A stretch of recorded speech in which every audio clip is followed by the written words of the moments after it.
আচ্ছা, মামা শ্বশুরের বাড়িতে আমার পক্ষের, সেখানে যাবো। আগে সাহিত্যকে স্কুল থেকে নিয়ে আসি, চলুন আমার সাথে।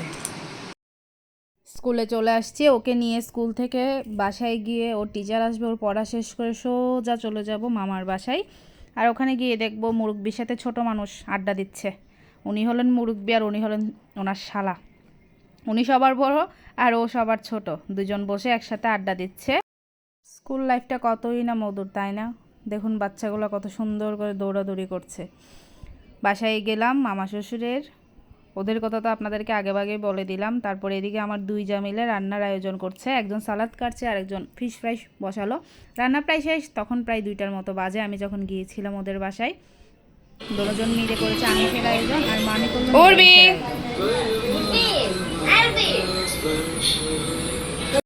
আমার মামির ঠাকুরঘর 3জন গোপাল আসনে আছে, 2জন বেড়াতে আসছে আর একজন ওদেরই গোপাল। এখানে নিরামিষ রান্না করা হয়েছে, যেহেতু সোমবার ছিল ওইটা, কয়েকজন নিরামিষও খাবে। আর এদিকে বাচ্চাদের দিয়ে দুপুরে খানাটা শুরু করলো। আর উনি হলেন এমন একজন বিজি মানুষ, যে কোনো নিমন্ত্রণে সবার আগে উনি আসবে এবং সবার আগে উনিই চলে যাবে। এদিকে আমরা 3 যা মিলে ওনাকে চারপাশ দিয়ে ঘুরে দাঁড়ালাম, কারণ ওনার ইচ্ছা ছিল 3 শালা বউ নিয়ে খাবে।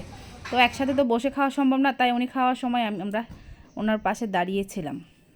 ছোট বড় একে একে সবার খাওয়া শেষ হলো, এবার বসবো আমরা 3 যা, একসাথে বসে খেয়ে ফেলবো। আর ওইদিকে ভাতের পর্ব শেষ করে ওরা 4 বোন আর আমার মামি শাশুড়ি মিলে জম্পেশ একটা আড্ডায় বসলো, সাথে থাকবে গরম গরম চা। হঠাৎ করে জানলায় দিয়ে চোখ যেতেই দেখে আকাশটা পুরো অন্ধকার হয়ে গেল, জোরে একটা বৃষ্টি নামবে।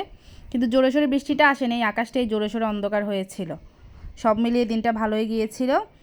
রাতের খাবার শেষে এবার বাসায় যাওয়ার পালা, চলে যাচ্ছি আমরা। উর্বি বারবার আসছে লিফটের সামনে টাটা দেওয়ার জন্য। Thanks for watching, no mood today.